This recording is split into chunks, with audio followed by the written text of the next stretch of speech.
Julio Quintana de Política Obrera que nos visita el día de hoy. Julio, bienvenido, buen día, muchísimas gracias por aceptar la invitación. No, al contrario, gracias a ustedes por la invitación.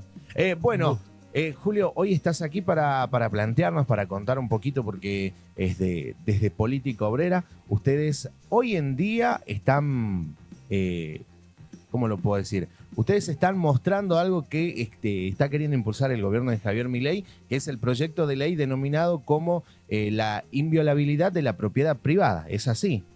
Sí, que ayer fracasó en su tratamiento en el Senado, una vez más. Ahora se va a tratar probablemente el 6 de agosto. Ya se han elaborado, si no me equivoco, más de 10 dictámenes. Es decir, que esta es una ley que todavía el gobierno no ha podido imponer porque, lógicamente, no es una ley, sino que es una suerte de paquete de leyes modificadas, todo en contra de la propiedad privada, particularmente la vivienda de los trabajadores, la propiedad privada de los recursos y la riqueza de los trabajadores, de los recursos naturales del país, de la provincia, para un proceso de confiscación por un puñado de capitalistas, sobre todo extranjeros. ¿Sí? Claro. Para que vos tengas idea. Se toca, por ejemplo, la ley de extranjerización de tierra. Acá la Cibor Corporation, que es la dueña del ingenio tabacal, de hace 10 años viene pidiendo que se avance en la suba del límite de extranjerización de tierra, porque ellos hoy en día tienen 22.000 hectáreas propias, 22.000 hectáreas arrendadas y quieren comprarlas todas. ¿Esto en qué ha redundado, por ejemplo, en Noram? Ha redundado en un avance de la soja y la caña contra las plantaciones de citrus y de este modo la destrucción de miles de puestos de trabajo por la cantidad de mano de obra que implica el citrus con respecto a la caña. Entonces, desde este punto de vista, ha sido muy negativo, por ejemplo, para la gran población del departamento de Orani. Ni te cuento lo que pasa a nivel nacional con este tipo de leyes. Se toca también una ley que plantea los desalojos de los alquileres. Hoy en día en Argentina tenemos una situación concreta, es decir, las leyes no hay que discutir en abstracto, sino también en concreto. El contexto actual es que, por ejemplo, solo en Salta tenemos un déficit de vivienda de 100.000. Es decir, hay 100.000 viviendas que se necesitan solo para la cantidad de familias hoy en día acreditadas desde el punto de vista de los censos y las estadísticas del propio Estado. Entonces tenemos una gran parte de la población, probablemente el 50% de las familias, que viven en alquileres. Ahora, esas mismas familias tienen salario por debajo de la canasta familiar y muchas de ellas están endeudadas. Entonces, esta ley de desalojos lo que habilitaría sería una gran crisis social, porque habilitaría la posibilidad de un desalojo express, cosa que hoy en día está prohibido porque los jueces tienen que considerar estas situaciones concretas. Claro. Entonces, otro aspecto que te digo y que es muy polémico, porque, por ejemplo, acá hoy vos viste que con este tipo de calor está habiendo incendios, pero a nivel nacional hubo toda una serie de incendios que muchos fueron intencionales, sobre todo en la Patagonia, y que están vinculados a la posibilidad, acá en Salta también hubo casos de ese tipo, para que una vez quemados esos terrenos puedan ser después vendidos, loteados, puestos a disposición de siembras, etcétera, cuando son terrenos en principio prohibidos para ese tipo de actividad. Ahora no, ahora se avanzaría esto. Y lo grave, y probablemente esto estuvo en parte en la crisis que llevó a que no lo trate el Senado, es que lo querían hacer un día después del triunfo de la selección argentina sobre Inglaterra, cuando todo el mundo salió masivamente a plantear la soberanía política sobre las Islas Malvinas y en ese sentido, objetivamente, contraponerse a cualquier política de entrega nacional. Probablemente esto esté en la crisis del Senado porque, según algunos diarios, el oficialismo tenía los votos, pero hubo una crisis interna en el propio oficialismo y se conocen, por ejemplo, un intercambio de WhatsApp entre la vicepresidenta Villarroel y Patricia Bullrich, que es la jefa del bloque libertario en el Senado de la Nación, en donde justamente planteaban este tipo de cuestiones. Claro. O sea que existe un peligro real de la, podríamos decir, extranjerización de las tierras del país. O sea, de las tierras más ricas del país, se puede decir así.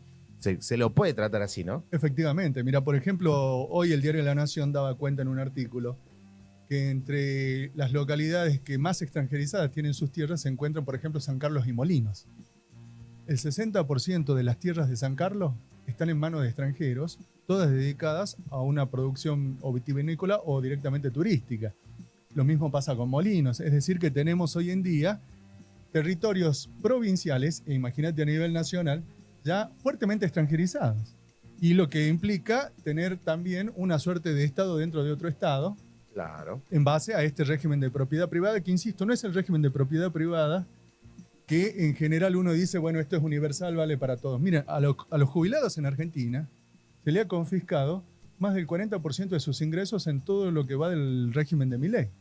Es decir, la propiedad de un trabajador, de un jubilado, ¿cuál es? En principio sus ingresos. Ahora, esto ha sido confiscado sistemáticamente y no ha sido redituado. Lo mismo pasa con los salarios de los trabajadores a través del proceso inflacionario y de paritarias a la baja, es decir, por debajo de la inflación. Entonces tenemos una doble vara, podríamos decir, del gobierno, que dice que protege la propiedad privada cuando en realidad su política se basa en confiscar la propiedad de los trabajadores, de aquellos que vivimos de un salario, de un trabajo, en favor de grandes grupos económicos, sobre todo internacionales, como pasa de nuevo en esta ley. Claro. Y ahora nos decían, porque esta ley es del año 2011, si no me equivoco, 2011, 2012. ¿Vos crees que más adelante el oficialismo va a tener el consenso necesario para poder aprobar esta ley o va a quedar ahí? No, lo más probable es que logre sortear los problemas que tiene para aprobarla, o si no, aplicarla mediante otro tipo de mecanismo, por ejemplo, decretos, etcétera, como ya planteado hoy en día. Esto la población lo tiene que tener muy en claro. Por un lado tenemos una oposición cómplice con el gobierno para este tipo de leyes. Se arman debates que después, desde el punto de vista parlamentario, no terminan teniendo ningún efecto en favor de los trabajadores.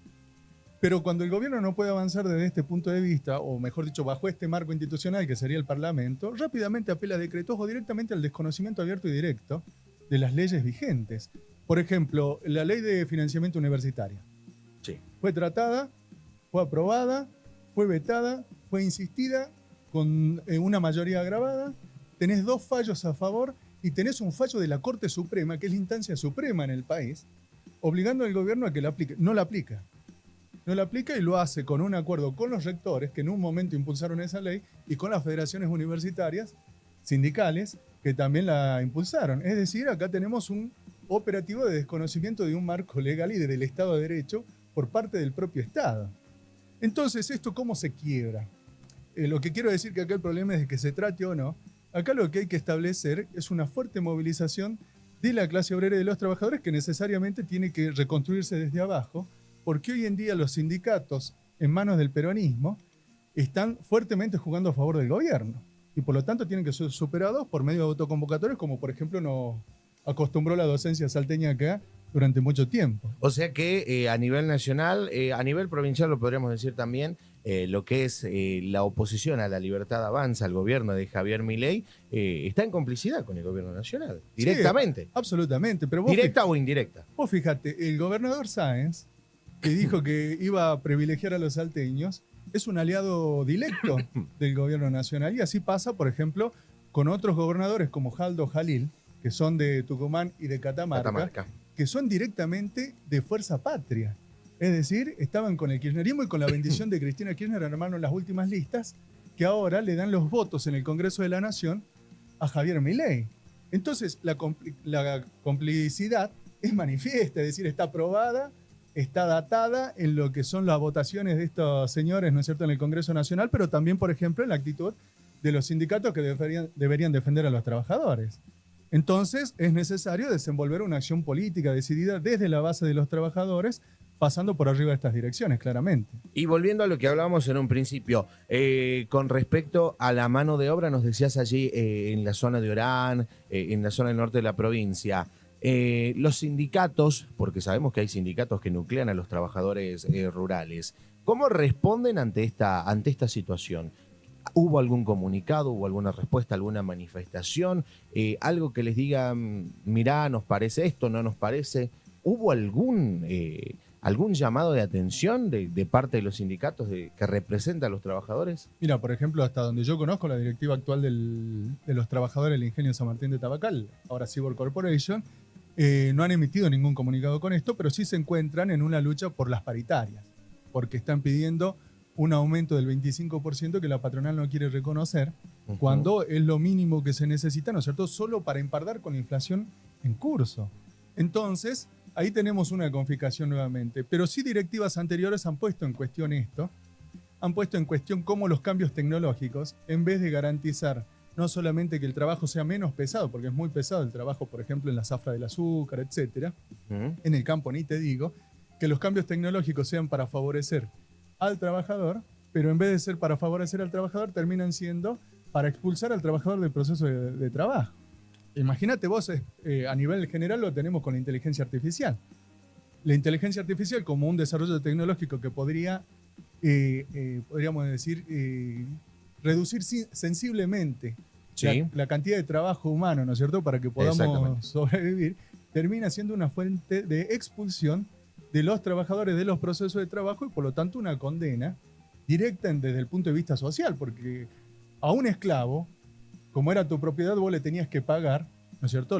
Si estaba enfermo lo tenías que curar, tenías que alimentarlo, etcétera, siendo tu esclavo. A un trabajador queda despedido, queda en la calle y nadie se hace cargo de él. Entonces una condena social muy aguda. Debería haber un pronunciamiento desde ya, no lo hay, pero por eso nosotros siempre hemos insistido en la necesidad de que las horas de trabajo sean repartidas entre el conjunto de los trabajadores, porque si vos tenés una innovación tecnológica que sirva para hacer menos costoso, menos sacrificado del trabajo, pero todos sigamos trabajando porque de eso vivimos aquellos que somos asalariados. Claro.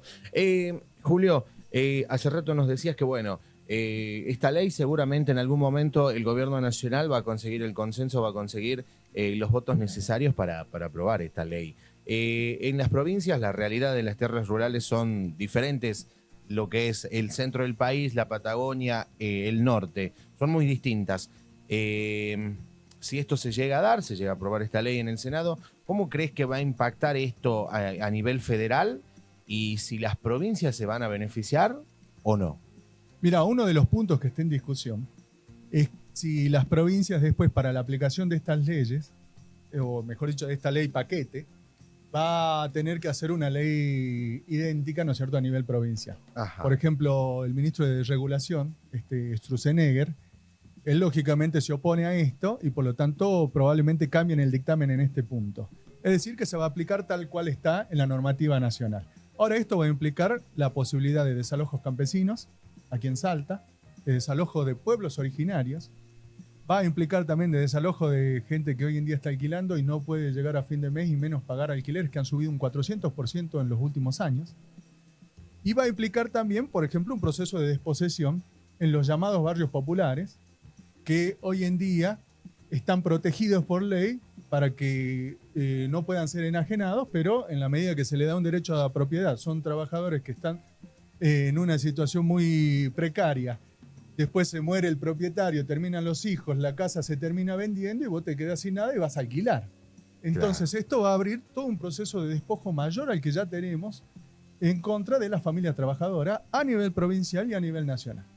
Se dice que esta ley, en teoría, uno de los principales cambios propuestos es la transparencia, o sea que se prohíbe explícitamente el uso de los testaferros o de las sociedades pantallas para ocultar la identidad de los que realmente compran internacionalmente, ¿se puede decir así? ¿Vos crees que esto va a ser así, que se busca prohibir esto? ¿O no, al contrario, ese es el engañabobos con el cual se trata de hacerlo pasar, ¿no es cierto?, al conjunto de la población que después se va a ver claramente afectada. Por el contrario, acá lo que sí hay es la intromisión de una política de guerra de alcance internacional dictada por Estados Unidos contra China, como ya pasó, por ejemplo, en otras áreas del Estado, porque esta ley lo que plantea es que, por ejemplo, aquellos que hoy en día compren tierras, siendo extranjeros, compren tierras nacionales, no estén asociados a empresas del Estado en términos mayoritarios. Es decir, que, por ejemplo, hoy en día, empresas o patronales como las chinas no podrían entrar en este negocio inmobiliario, sino que entrarían directamente patronales norteamericanas, europeas, etcétera.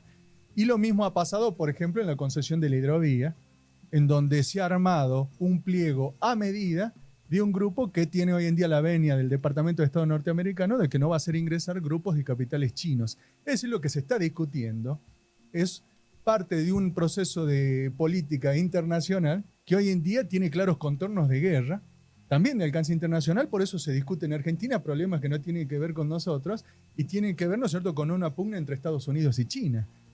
Entonces esto está metido dentro de la ley, lógicamente atenta contra la soberanía nacional y atenta sobre todo contra la posibilidad de que la masa de los trabajadores y de la gente nacida y que trabaja directamente los recursos naturales de la tierra que en Argentina sea la que pueda determinar cómo se utilizan estos recursos desde el punto de vista de la vivienda, desde el punto de vista de su productividad, desde el punto de vista del cuidado del medio ambiente, etcétera.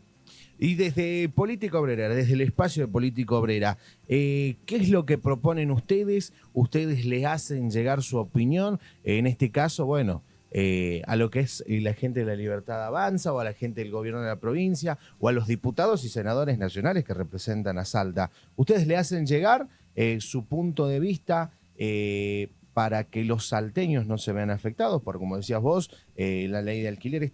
Una ley paquete que decías que va a dificultar y va a poner en riesgo a muchas personas. ¿Ustedes llevan adelante esto desde Política Obrera? Mira, nuestras posiciones son públicas, así que seguramente la conocen. Y no nos dirigimos a ellos por la simple razón de que entendemos el antagonismo de intereses que hay entre los que están pergeñando y por aprobar esta ley y aquellos que vivimos nuestro trabajo y vamos a ser los afectados por esta ley. Acá hay una suerte de velo, podríamos decir, en el proceso político que siempre tiende a esconder este tipo de intereses antagónicos en nombre de un bien común que después nunca se corrobora en la práctica. Por eso nuestra posición es denunciar esto, llamar a los trabajadores a organizarnos y establecer nuestras propias reivindicaciones, que en este caso pasa por la intangibilidad del suelo y su control por parte de trabajadores tanto urbanos como campesinos. Ajá. Para determinar la posibilidad de su uso. Esto, lógicamente, en términos de la cuestión urbana, tiene que estar acompañado, bajo el cuadro concreto actual, por una prohibición de los desalojos y por lo que sería una mora de todas las deudas que tienen los trabajadores. Hay muchos trabajadores que están endeudadísimos y por eso tienen que privilegiar entre darle de comer a los chicos, pagar el alquiler o pagar las deudas. Y alguno termina muriendo. Tiene que haber una alza general de salarios que tengan como mínimo el costo igual a la canasta familiar, que hoy en día está en 2,5 millones de pesos. Es decir, muy por arriba de lo que cobra cualquier trabajador acá en Salta, salvo algún sector, pero minoritario. Y con esto tenemos que organizar una lucha en regla contra este gobierno y por eso yo apelaba hace rato a la necesidad de una huelga general. Claro. Y con respecto a ayer, escuchaba las palabras del vocero presidencial, el nuevo vocero presidencial, Adrián Rabier, quien defendía la reforma al sostenerle la ley de tierras sancionada en el 2011, que criminalizó de facto la compra de las tierras por parte de extranjeros. Como diciendo, yo creo que contradiciendo, según él, el espíritu de la Constitución que reconoce los derechos civiles a nacionales y a los extranjeros, y que así se promueve un poco la inmigración de quienes buscan trabajar y producir. Él lo criminalizó como que no, es un facto. ¿Qué quiere decir o qué, para vos, qué está queriendo decir el vocero presidencial? Mira, fundamentalmente está armando un marco para, por ejemplo, poder garantizar, podríamos decir, una legitimación de lo que sería un régimen de desalojos que se va a abrir con esta ley. Ahora, lógicamente a los Benetton en la Patagonia, a la Seaboard Corporation, etcétera, es decir, a las grandes corporaciones no se la va a tocar. Es decir, que acá también hay una doble vara en relación a quiénes son extranjeros y qué estatus legal tienen en Argentina. Y esto es también una política mundial impulsada por Donald Trump, un socio de Milei. Vos fíjate cómo hoy en día se está expulsando extranjeros a mansalva a través de esta fuerza pretoriana que ha armado Donald Trump, ¿no es cierto?, que le llaman la ICE. Sí. Una policía antimigratoria que en medio del mundial actuó a mansalva deteniendo miles y miles de personas. Y es lo que Milei quiere aplicar acá, pero no va a ser para las grandes corporaciones que se van a venir a apropiar de la tierra de aquellos que hemos nacido, vivimos, y aún si no nacimos acá, ¿no es cierto?, somos los que trabajamos los recursos productivos, ¿no es cierto?, e impulsamos los recursos productivos del país. Exactamente. Bueno, Julio, ya para ir cerrando, agradecerte por la visita, muchísimas gracias por aceptar la invitación. Las puertas de entrevistas están más que abiertas para la gente de Política Obrera. Y bueno, por último, sí, un mensajito para cerrar este tema sobre la ley de tierras, que está, como decías vos, fue tratado después de la victoria de la selección argentina ante Inglaterra. ¿Qué quiso hacer el gobierno? Bueno, sencillamente el gobierno quiere ir avanzar en un proceso de enajenación de los recursos naturales y de la tierra del país. Lo mismo hace, en cierto modo, también con las Islas Malvinas.